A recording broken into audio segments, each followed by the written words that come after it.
Hello दोस्तों, कैसे हैं आप लोग। उम्मीद करता हूँ अच्छे होंगे।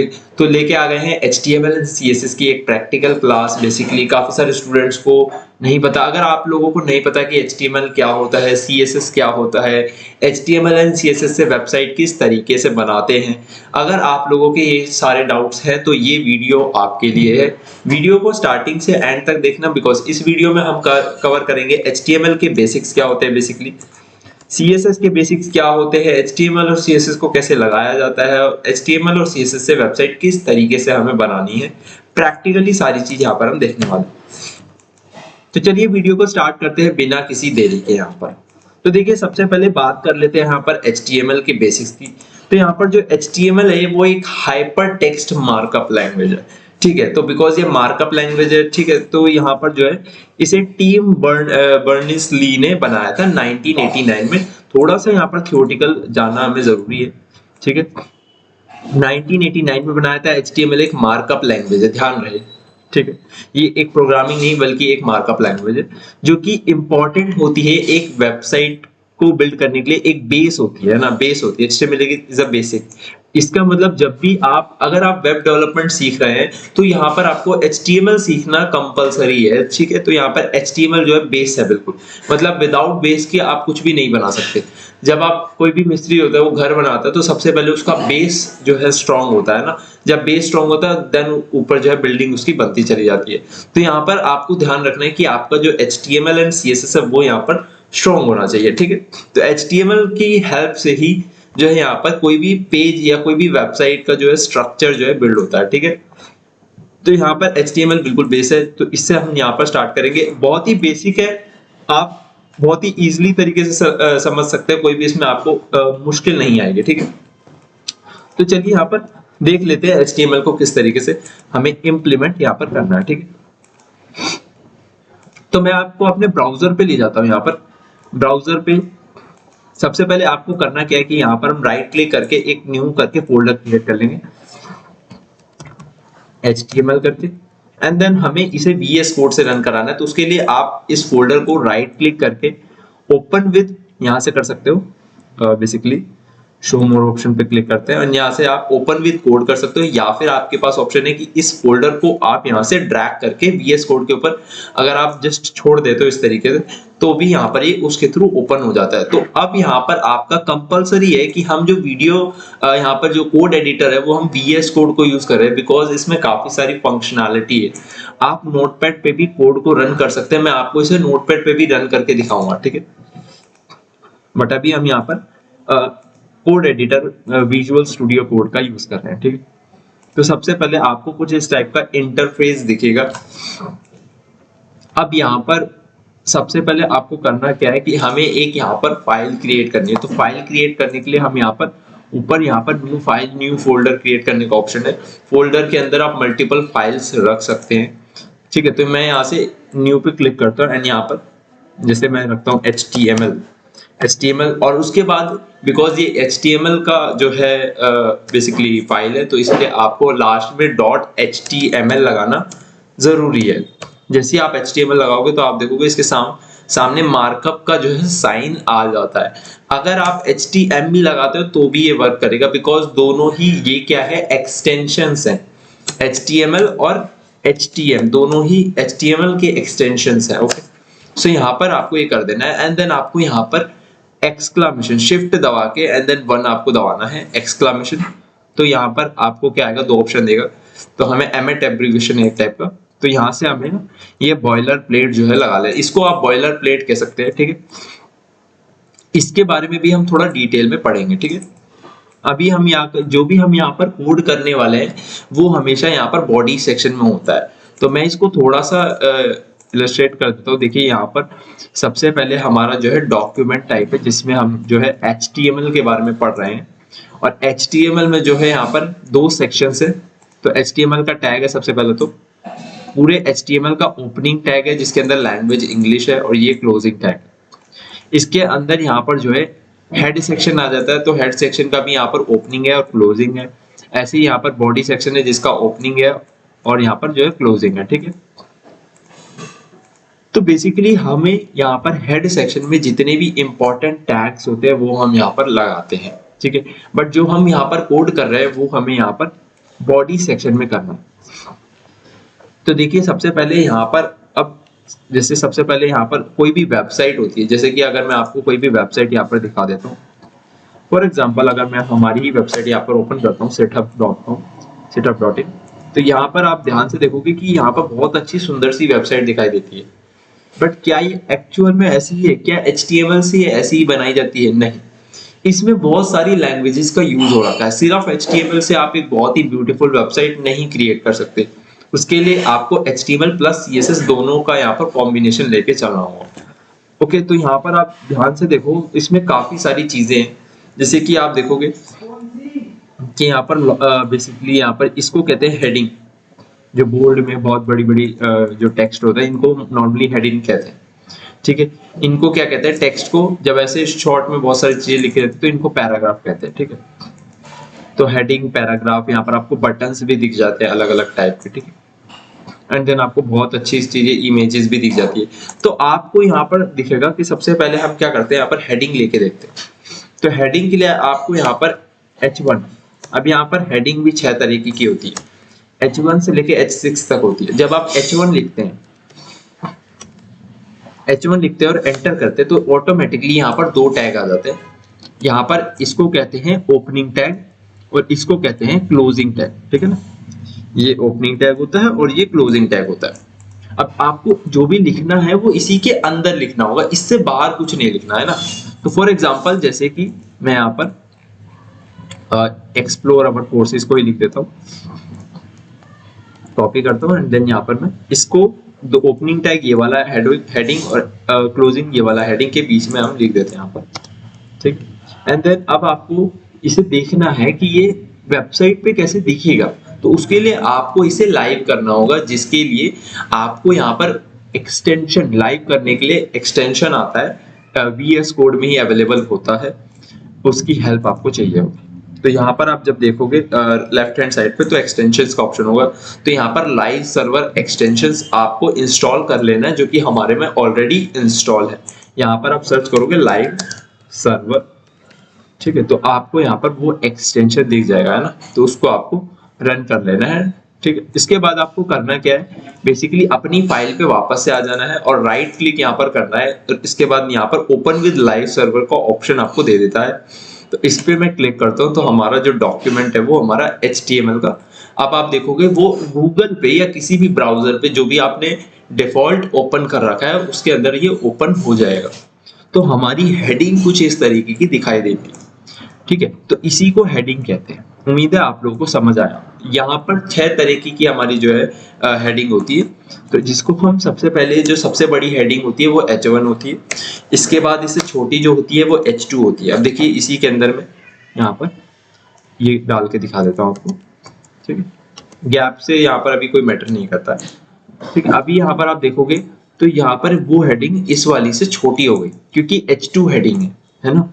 H2 बेसिकली उसकी सब हेडिंग हो जाती है। जैसे कि हेडिंग मेरी क्या हो गई, हेडिंग हो गई जैसे व्हाट इज डिजिटल मार्केटिंग, है ना। अब मैं कहता हूं मुझे बेनिफिट्स बताओ डिजिटल मार्केटिंग के, तो वो मैं H2 में डाल दूंगा, है ना, जैसे बेनिफिट्स ऑफ डिजिटल मार्केटिंग। ठीक है, तो यहां पर मैं ना इसी के अंदर बात कर रहा हूं। जब मैं किसी सेक्शन के अंदर ही बात कर रहा हूं तो यहाँ पर आपको जो है H2 लेनी है ना। तो यहाँ पर इस तरीके से आपको हेडिंग्स का यूज करना है। अब यहाँ 6 तरीके की हेडिंग्स होती है। इस तरीके से यहाँ पर H3 भी हो जाती है। अब जैसे मैं यहाँ पर डीमेरिट्स के बारे में बात कर रहा हूँ या फिर बेनिफिट्स, ठीक है, तो मैं यहाँ पर बात कर रहा हूँ बेनिफिट्स फॉर स्टूडेंट्स। ठीक है, कि भाई digital benefits for student, digital marketing का जो बेनिफिट है वो स्टूडेंट्स के लिए क्या है, तो यहाँ पर फिर मैं उसका H3 में यूज करूंगा। तो इस तरीके से हेडिंग्स जो है वेबसाइट में यूज होती है किसी भी कंटेंट को फॉर्मेट करने के लिए, किसी भी कंटेंट को स्ट्रक्चर करने के लिए। अगर मैं हेडिंग्स नहीं लिखता और नॉर्मली यहाँ पर कंटेंट लिख देता हूँ, यहाँ पर बहुत सारा टेक्स्ट लिख देता हूँ, तो आप लोगों को नहीं समझ आएगा कि उस टेक्स्ट में एक्चुअल में क्या बता रखा है ना। अब यहाँ पर आपको पता चल रहा है explore our courses, that means इस सेक्शन के अंदर कहीं ना कहीं कोर्सेज के बारे में बात हो रही है। ठीक है, उम्मीद है आप लोगों को समझ आया होगा। समझ आ रहा है तो वीडियो को जरूर से लाइक कर देना। ठीक है। अब यहाँ पर और भी हेडिंग हो जाती है, जैसे H4 हो जाती है।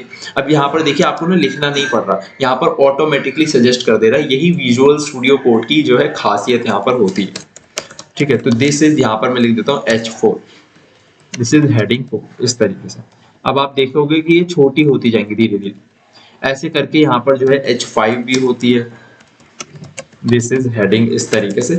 एंड यहाँ पर जो है हमारी H6 तक होती है टोटल, ठीक है। दिस इज हेडिंग 6, ठीक है। अब आप देखोगे सबसे ज्यादा छोटी होती है, ठीक है। तो इस तरीके से जो है हमारी वेबसाइट में चलता है। सबसे बड़ी जो हेडिंग रहेगी वो H1 रहेगी, फिर H2, फिर H3, H4, H5, H6, that's. Headings अगर आपको समझ आ गई तो आपने काफी कुछ सीख लिया है HTML अभी से, ठीक है।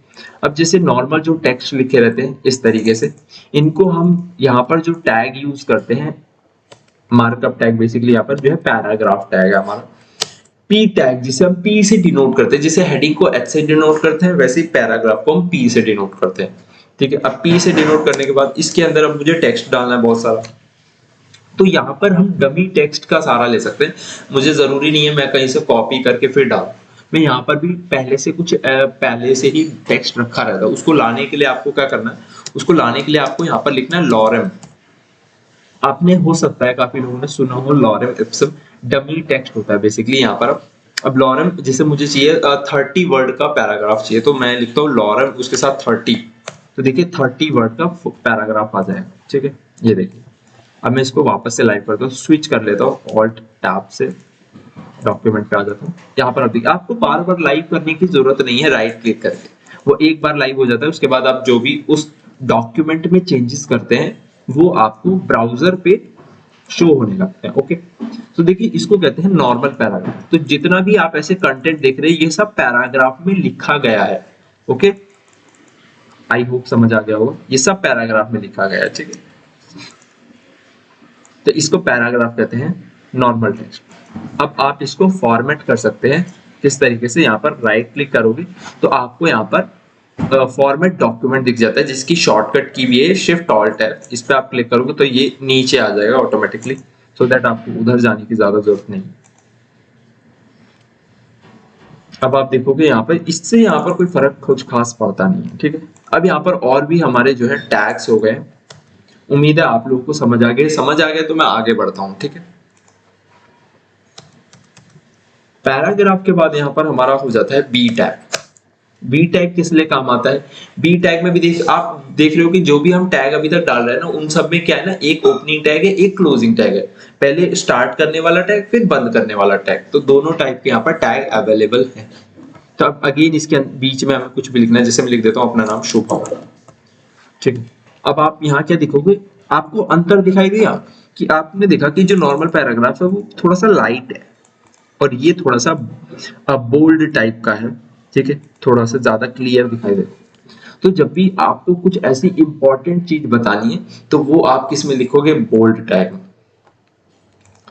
ठीक है। अब यहाँ पर एक और बोल्ड का जो है सिमिलर है, जिसको हम कहते हैं स्ट्रॉन्ग टैग। स्ट्रॉन्ग टैग का काम भी यही है। अब आप देखिए इसमें जैसे मैं लिखता हूँ शुभम, तो अब आपको यहाँ पर दोनों में कोई अंतर समझ में नहीं आ रहा होगा, क्योंकि ये दोनों के दोनों सिमिलर ही होते हैं। बस यहाँ पर ये जो है HTML के पुराना वर्जन का है और ये स्ट्रॉन्ग टैग जो है HTML का करंट वर्जन है ना। तो अभी जो चल रहा है, कौन सा वर्जन चल रहा है, HTML का 5th वर्जन है, ठीक है, जिसके अंदर जो है कुछ नए टैग्स अवेलेबल हैं, जैसे स्ट्रॉन्ग टैग हो जाता है। तो स्ट्रॉन्ग टैग और ये दोनों ऑलमोस्ट सेम होते हैं हमारे, ठीक है। इसके बाद यहाँ पर आई टैग होता है। आई टैग होता है किसी भी चीज को इटैलिक करने के लिए। इटैलिक यानी कि आप जानते होंगे थोड़ा सा टिल्ट कर देता है टेक्स्ट को। जैसे कि मैं यहाँ पर शुभम लिखता हूँ तो आप यहाँ देखोगे थोड़ा सा टेक्स्ट लाइट तो है ही पहले से, और थोड़ा सा यहाँ पर उसने थोड़ा सा टेक्स्ट को टिल्ट कर दिया है, तो इसलिए यहाँ पर ये यूज होता है। इसके बाद यहाँ पर आई के बाद एक EM टैग हो जाता है। EM के अंदर जैसे मैं लिखता हूँ दिस इज हेडिंग, तो अब आप यहाँ देखोगे कि ये भी बिल्कुल सेम ही काम कर रहा है। एम्फसाइज टैग होता है इसे एम्फसाइज करने के लिए। तो बेसिकली ये पुराने वर्जन का है और ये अभी HTML की करंट वर्जन का है, तो आप इनमें से कोई सा भी यूज कर सकते हो, ठीक है। इसके बाद आपने यहाँ पर बेसिकली यहाँ पर आ जाता है एक हमारा डिलीट डिलीट टैग, बेसिकली यहाँ पर हमारा हो जाता है। सो इसके बाद यहाँ पर जो है हमारा आ जाता है डिलीट टैग, जिसके अंदर अगर मैं कुछ भी लिखता हूँ, जैसे कि यहाँ पर लिख देता हूँ 99, ठीक है, $99। आप इस तरीके से आपने देखा होगा ऑनलाइन बहुत ज्यादा, तो आपको इस तरीके से ना कटा हुआ दिखाई देता है प्राइस, जैसे कि 100 में नहीं, ये अभी सिर्फ 99 में मिल रहा है प्राइस, इस तरीके से। तो इसको कहते हैं हम जो है डिलीट टैग में ये यूज होता है, ठीक है। इसके बाद यहाँ पर और भी बहुत सारे टैग हो जाते हैं, जैसे मार्क टैग हो जाता है। मार्क टैग के अंदर अगर हम कुछ भी लिखते हैं, जैसे दिस इज मार्क, ठीक है, तो आप यहाँ देखोगे कि ये यूज होता है किसी भी चीज को हाईलाइट करने के लिए। अगर कुछ भी इंपॉर्टेंट चीज है, अगर हम उसको हाईलाइट करना है तो हम यूज कर सकते हैं, ठीक है। उम्मीद है आप लोगों को ये सारे टैग समझ में आ रहे होंगे। समझ आ रहे हो तो बता देना, अगर नहीं समझ आ रहे हो तो भी बता देना कमेंट के अंदर, तो हम इससे थोड़ा और इजी तरीके से समझा पाएंगे, ठीक है। और कोई टैग अगर छूट गया तो बता देना। यहाँ पर हम सारे टैग्स नहीं कवर करने वाले, this is a trial class, so that आप समझ पाओ कि HTML और CSS को किस तरीके से यूज करा जाता है। तो यहाँ पर जो है और भी हमारे बहुत सारे टैग हो जाते हैं, जैसे हो जाता है एड्रेस टैग, ठीक है। अब एड्रेस टैग के अंदर अगर मैं कुछ भी लिखता हूँ, जैसे कि ऑब्वियसली ये एड्रेस का मतलब है ये एड्रेस दिखाने के लिए किसी भी वेबसाइट का एड्रेस, सो यहाँ पर हम लिख देते हैं दिस इज एड्रेस। तो आप क्या देखोगे यहाँ पर जो एड्रेस टैग है थोड़ा सा इटैलिक की तरीके से काम कर रहा है, ठीक। अब आप पूछोगे कि सर हम इन्हें नॉर्मली क्यों नहीं लिख सकते, क्या मैं इसको पैराग्राफ में नहीं लिख सकता? देखिए आप लिख दोगे, यूजर को भी समझ आ जाएगा, बट हमारी वेबसाइट पे सिर्फ यूजर ही नहीं आता, हमारी वेबसाइट पे गूगल यानी सर्च इंजन, क्योंकि हमारी वेबसाइट कहाँ दिखेगी? गूगल पे। बट गूगल क्या करता है, अपने असिस्टेंट को, अपने सॉफ्टवेयर सिस्टम को हमारी वेबसाइट पे भेजता है हमारी वेबसाइट को रीड करने के लिए। जब वो हमारी वेबसाइट को रीड करता है तो उसे क्या समझ आएगा? उसे कोड समझ आएगा। क्या कोड समझ आएगा? जो आप लिख रहे हो, तो उसे पता चलेगा अच्छा ये बोल्ड में यूज होएगा, अच्छा ये इटैलिक क्यों कर रहा है, अच्छा ये एड्रेस है, तो उसे समझ आएगा। अगर मैं इसे पैराग्राफ में लिख दूंगा तो उसे नहीं समझ आएगा कि ये जो है एड्रेस टैग है या फिर ये किसी वेबसाइट का एड्रेस है ना। तो उम्मीद है आप लोगों को समझ आ रहा होगा। ऐसे मैं हेडिंग में लिखूंगा, अगर मुझे कुछ इंपॉर्टेंट हेडिंग्स दिखानी है तो H टैग में लिखूंगा, ठीक है, तो उसे समझ आएगा कि ये एक हेडिंग है। तो इस तरीके से, ताकि सर्च इंजन हमारे कंटेंट को, हमारे लिखे हुए टेक्स्ट को अच्छे से समझ पाए और आप लोग भी समझ पाओ, इसलिए हम यहाँ पर फॉर्मेटिंग टैग का यूज करते हैं, ठीक है। ऐसे यहाँ पर बहुत सारे और भी टैग है, जैसे कि यहाँ पर हो जाता है एब्रीविएशन। अब एब्रीविएशन टैग में ना यहाँ पर आपको थोड़ी सी चीज दिख जाती है, जैसे इसको कहते हैं हम एट्रीब्यूट्स। इसके बारे में हम बात करेंगे। जैसे अगर इसके बीच में मैं कुछ भी लिखता हूँ, जैसे कि आपने देखा होगा फुल फॉर्म जैसे हो जाती है SEO, है ना, SEO हो जाता है। अब SEO के बारे में अगर आप यहाँ देखोगे लाइव में करता हूँ तो इस तरीके से आपको अंडरलाइन आ जाती है, एक डॉटेड। इसके बारे में अगर जैसे किसी को भी नहीं पता तो मैं क्या कर सकता हूँ, उसे ना यहाँ पर टाइटल एट्रीब्यूट के अंदर ना बता सकता हूँ। क्या बता सकता हूँ? उसकी full form search engine optimisation, ठीक है। तो अब आप यहाँ देखोगे कि जब भी मैं इस पे माउस को ले जाऊंगा कर्सर को, तो देखिए यहाँ पर ना सर्च इंजन ऑप्टिमाइजेशन ही बता रहा है। तो एब्रीविएशन टैग इसलिए हमारा जो है यूज होता है, ठीक है। एंड देन हमारा यू टैग हो जाता है। यू टैग के अंदर अगर मैं कुछ भी आप लिखता हूँ, जैसे दिस इज यू, तो आप देखोगे ये अंडरलाइन के लिए हमारा यूज हो रहा है, ठीक। और अगर हम यहाँ पर एस टैग के अंदर अगर कुछ भी लिखते हैं, दिस इज, आप देखोगे ये भी हमारा बिल्कुल डिलीट टैग की तरह काम कर रहा है। स्ट्राइक आउट इसे हम कहते थे, स्ट्राइक आउट टैग।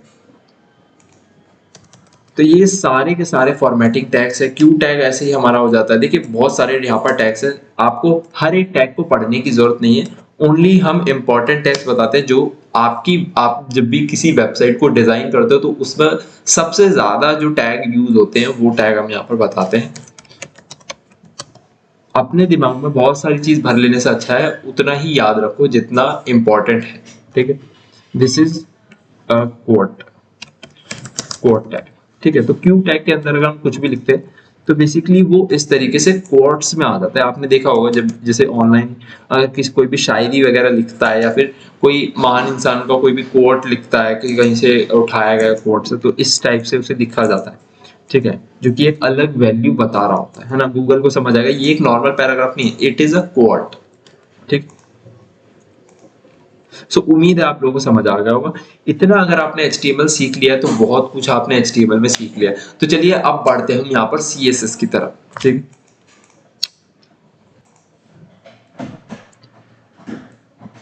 तो यहाँ पर बेसिकली अब CSS के बारे में हम बात करें। CSS होता है बेसिकली यहाँ पर कैस्केडिंग स्टाइल शीट। CSS क्या है, जैसे कि फॉर एग्जांपल आप बेसिकली घर बनाते हो। अब घर बनाते हो तो सबसे पहले ईंटों से बनाया जाता है, बट वो घर देखने में बिल्कुल भी सुंदर नहीं लगता। अब उस पे क्या करते हैं, उस पे पुट्टी कराई जाती है, उस पे पेंट कराया जाता है, उस पे बेसिकली सीमेंट से सारी चीजें डिजाइन बनाए जाते हैं। तो दैट इज कॉल्ड स्टाइलिंग। इसको हम बेसिकली स्टाइलिंग कहते हैं।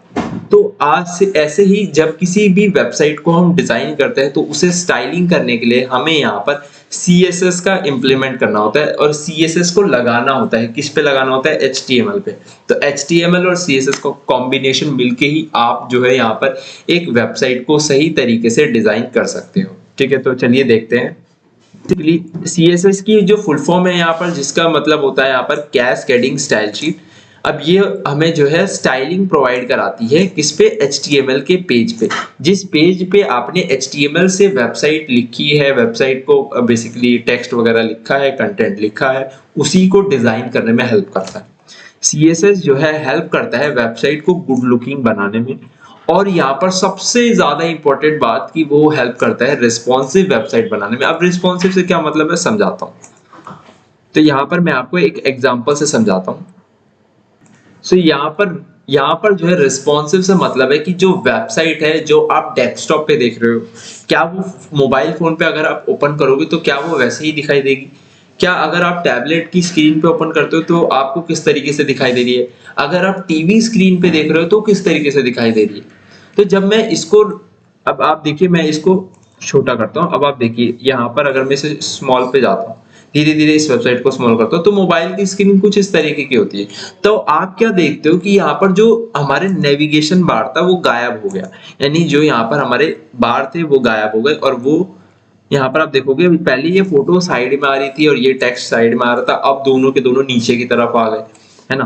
तो ये रिस्पॉन्सिवनेस का मतलब होता है कि जो आपकी वेबसाइट है वो हर एक डिवाइस की स्क्रीन के लिए प्रॉपर तरीके से डिजाइन हो, कि अगर कोई मोबाइल पे ओपन करे, डेस्कटॉप पे ओपन करे, टैबलेट पे ओपन करे या फिर टीवी स्क्रीन पे ओपन करे, तो उसे जो आपकी वेबसाइट है वो प्रॉपर तरीके से दिखाई दे, विदाउट एनी इंटरप्शन के कि टेक्स्ट इधर भाग रहा है, इमेज इधर भाग रही है। ऐसा नहीं होना चाहिए। दैट मीन्स आपने रिस्पॉन्सिव वेबसाइट नहीं बनाई है। तो चलिए देख लेते हैं CSS को वेबसाइट पे किस तरीके से लगाते हैं। उससे पहले आपको ये पता होना चाहिए यहाँ पर कि CSS को लगाने के लिए यहाँ पर आपका HTML का कोड होना जरूरी है। सो अब यहाँ पर क्या करता हूँ मैं, एक राइट क्लिक करके एक फाइल क्रिएट कर लेता हूँ, जिसमें यहाँ पर मैं CSS बेसिकली style.html, क्योंकि मैंने बताया लगाएंगे हम HTML को CSS के ऊपर, ठीक है। अब यहाँ पर मैं क्या करता हूँ, इस तरीके से यहाँ पर फिर से अगेन बॉयलर प्लेट में लूंगा। फॉर एग्जाम्पल यहाँ पर मैं एक हेडिंग ओपन करता हूँ, अगेन मैं एक यहाँ पर हेडिंग लिखता हूँ, this is website, okay. And then मैं इसे लाइव करता हूँ। लाइव अगेन आप राइट क्लिक करके ओपन विद लाइव कर सकते हैं, या फिर अगेन एक और ऑप्शन है आपके पास, ऑल्ट L और O, इन तीन की को आपको एक साथ दबाना है, alt plus L plus O। तो आप देखोगे आपका जो डॉक्यूमेंट है वो यहाँ पर लाइव हो जाएगा। मेक श्योर करें कि आप यहाँ पर 100% पे आप जो है वेबसाइट यहाँ पर बनाएं। यहाँ पर मुझे हेडिंग दिखती है बट मुझे ये बिल्कुल भी अच्छी नहीं लग रही। सो आप इसे CSS पे आप क्या लगा सकते हैं। आप देखिए CSS इस पे कैसे लगाएंगे। सबसे पहले यहाँ पर आपको क्या करना है कि यहाँ पर जो है हमें राइट क्लिक करके यहाँ पर CSS की फाइल हमें बनानी होगी। सबसे पहले मैं एक फोल्डर बना लेता हूँ यहाँ पर CSS के नाम से, एंड देन मैं इसी फोल्डर के अंदर एक फाइल बनाऊंगा। नाम आप यहाँ पर कुछ भी दे सकते हो, बट लास्ट में आप जब आप डॉट में CSS लगाते हो तो आप क्या देखोगे यहाँ पर कि HTML और CSS का जो निशान है वो अलग अलग है ना। दैट मीन्स ये एक CSS की फाइल है। अब यहाँ पर आपका बॉयलर प्लेट नहीं लगेगा। तो देखिए यहाँ पर हमने क्या लगाया, हेडिंग। इस हेडिंग को मान लेते हैं मुझे कलर करना है, रेड कलर करना है। तो रेड कलर करने के लिए मुझे क्या करना होगा, CSS की फाइल में आना होगा।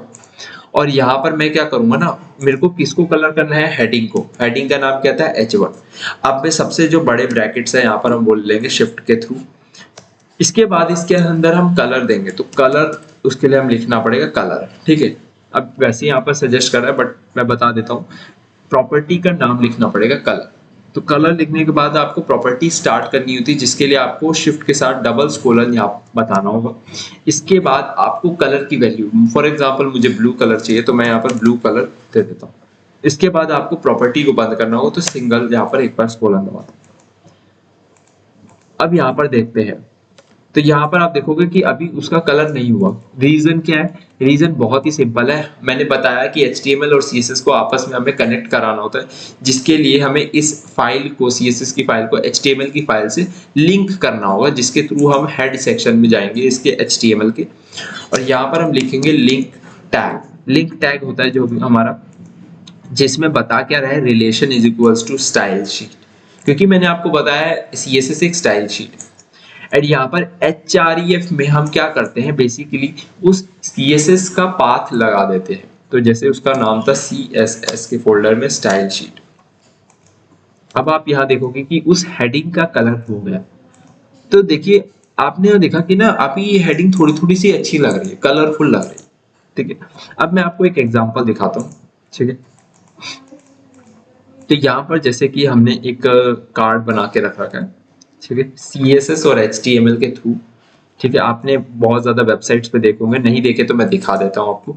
इसको बेसिकली कार्ड कहते हैं। जब आपका एक इमेज, एक हेडिंग और एक पैराग्राफ और साथ में बटन्स या लिंक होते हैं, तो that is called, this combination is called card. इसको कार्ड कहते हैं। तो कार्ड हमने एक बना रखा है यहाँ पर आप लोगों के लिए। मैं इसको लाइव करता हूँ, राइट क्लिक करके ओपन विद लाइव सर। अब आपको दिखाई देगा एक ब्यूटीफुल सा कार्ड, बहुत एक अच्छा सा कार्ड आपको दिखाई देगा। देखिए माउस ले जा रहा हूँ तो ऊपर नीचे हो रहा है ना, यहाँ पर देखिए बढ़िया सा है, प्रोफेशनल सा लगा है। इस पे HTML भी इम्प्लीमेंट है और CSS भी इम्प्लीमेंट है, ठीक है। तो अब आप यहाँ देखिए कि ये रही हमारी CSS की फाइल, फॉर एग्जाम्पल। अच्छा, मैं अगर बात करता हूँ कि इस पे हम CSS नहीं लगाते, फॉर एग्जाम्पल हम इस पे CSS नहीं लगाते, मैं ये जो फाइल है इसको छुपा देता हूँ, कंट्रोल/ की मदद से हम कोड को छुपा सकते हैं। तो अब आप यहाँ देखोगे कि ये इस तरीके से दिखाई दे रहा है हमारा कार्ड, जो कि बिल्कुल भी अच्छा नहीं लग रहा। देखिए, आप देखोगे कि टेक्स्ट बहुत ही ज्यादा बाहर की तरफ जा रहा है, इमेज बहुत बड़ी सी हो गई, बटन का कलर वगैरह सब कुछ हट चुका है। तो देखिए HTML में जो है CSS लगाने से क्या अंतर आता है, मैं वापस से इसे लगा के दिखाता हूँ। तो आप देखोगे ये देखिए कितना बढ़िया सा कार्ड बन गया, ठीक है। तो HTML और CSS का जब कॉम्बिनेशन मिलता है, तभी आप जो है बढ़िया सी यहाँ पर वेबसाइट जो है डिजाइन कर सकते हो। ओके, उम्मीद है आप लोगों को समझ आ गया होगा, ठीक है। तो यहाँ पर जो आपने देखा, फॉर एग्जांपल मैं एक वापस से डॉक्यूमेंट ओपन कर लेता हूँ। तो इस हेडिंग के अंदर हमने क्या करा, कलर का। हम बैकग्राउंड में भी एक कलर कर सकते हैं। तो उसके लिए आपको पूरा कोड लिखने की जरूरत नहीं, जस्ट आप एंटर करिए, ये आपको सजेस्ट कर देगा। मेरे को रेड कलर करना तो मैं रेड लिख देता हूँ, दैट्स इट। अब आप देखोगे कि जो उस हेडिंग के बैकग्राउंड में एक कलर हो गया पूरा का पूरा, ठीक। तो इस तरीके से मैं CSS लगा सकता हूँ, ठीक है। अब उसका साइज वगैरह बड़ा करना, तो ऐसे ही कर करके मैं जो है प्रॉपर्टी यहाँ पर CSS की लगाता जाऊंगा, और मेरा जो अंतर है वो HTML में आता जाएगा, ठीक है। तो बेसिकली हम यहाँ पर जो है इस तरीके से हम जो है CSS लगाते हैं। अब CSS को लगाने के भी यहाँ पर 3 तरीके होते हैं। तो मैं यहाँ पर इसको वापस से हटा देता हूँ, इसको डिलीट कर देते हैं।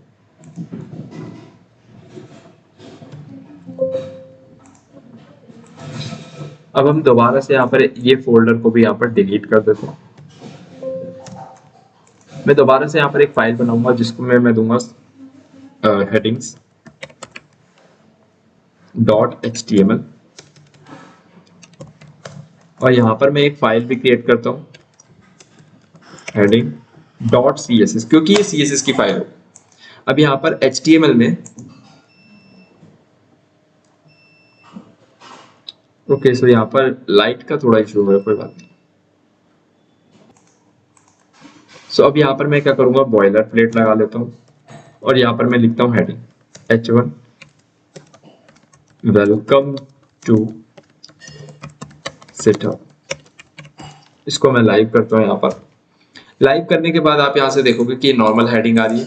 अब इसमें मैं CSS 3 तरीके से लगा सकता हूँ। सबसे पहला होता है इनलाइन CSS, ठीक है। तो CSS में सबसे पहला है इनलाइन, मतलब क्या है, लाइन के अंदर ही CSS को लगा देना। कैसे लगाएंगे, जो ओपनिंग टैग है ना उसके अंदर में जाऊंगा एक ब्रैकेट छोड़ के, एंड यहाँ पर मैं लिखूंगा स्टाइल, स्टाइल लिखूंगा is equals to and colon लिखेंगे। तो इस तरीके से इसके अंदर ये कोटेशन जो है इसके अंदर हमें पूरा का पूरा CSS यहाँ पर लगाना है। तो जैसे कि मैंने वहां लिखा था कलर, ठीक है, कलर लिखेंगे, यहाँ पर कलर का नाम देंगे रेड कलर, एंड देन इस प्रॉपर्टी को बंद कर देंगे। ठीक है, यहाँ पर हमारा थोड़ा सा गड़बड़ हो गया, देखिए यहाँ पर एक भी अगर कोड यहाँ पर गड़बड़ हो जाता तो पूरा खराब हो जाएगा। अब यहाँ पर मैं कलर दूंगा जैसे रेड, इस तरीके से यहाँ देखोगे आपकी इसमें कलर हो गया। ठीक है, तो इसको कहते हैं इनलाइन तरीका, इनलाइन CSS। अब इसको मैं छुपा देता हूँ, अगेन मैं एक हेडिंग लेता हूँ। दूसरा यहाँ पर तरीका होता है CSS लगाने का, जिसे हम कहते हैं इन पेज CSS।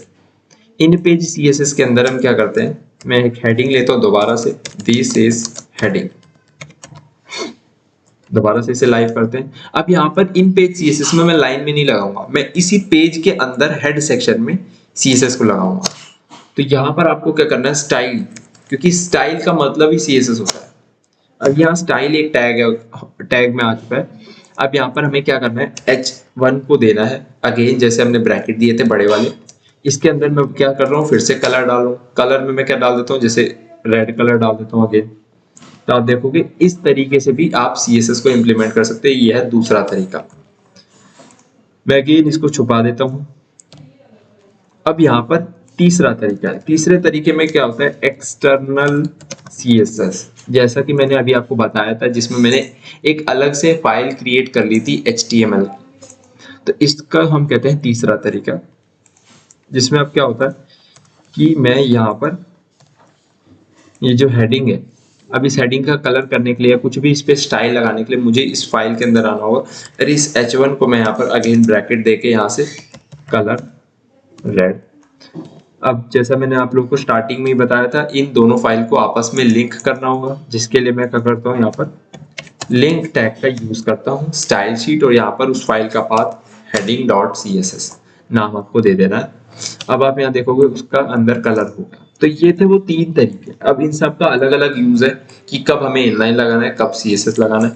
जब आप रियल में वेबसाइट बनाते हैं तो यहाँ पर आप हमेशा एक्सटर्नल CSS यूज करेंगे। आप कभी भी यहाँ पर इनलाइन CSS यूज नहीं करेंगे, ना ही आप यहाँ पर इन पेज CSS यूज करेंगे। आप हमेशा एक्सटर्नल CSS ही यूज करेंगे। सो उम्मीद है आपको ये क्लास समझ आई होगी। अब यहाँ पर आपको क्या करना है, बेसिकली इसको प्रैक्टिस करनी है।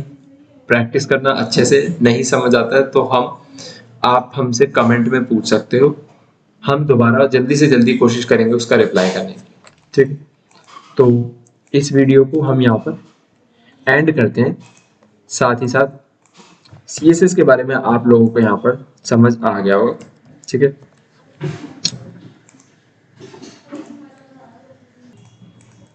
सो दोस्तों एंड करते हैं इस वीडियो को। अगर आप लोगों को कोड चाहिए हो तो कमेंट में कर देना, कमेंट में अपनी ईमेल आईडी डाल दीजिएगा, हम आप लोगों को ये कोड सेंड कर देंगे, कार्ड का भी और ये HTML और CSS का भी। सो ऐसे ही नेक्स्ट क्लास में हम मिलते हैं। तब तक के लिए चैनल को सब्सक्राइब करना मत भूलना और वीडियो को लाइक जरूर से कर देना।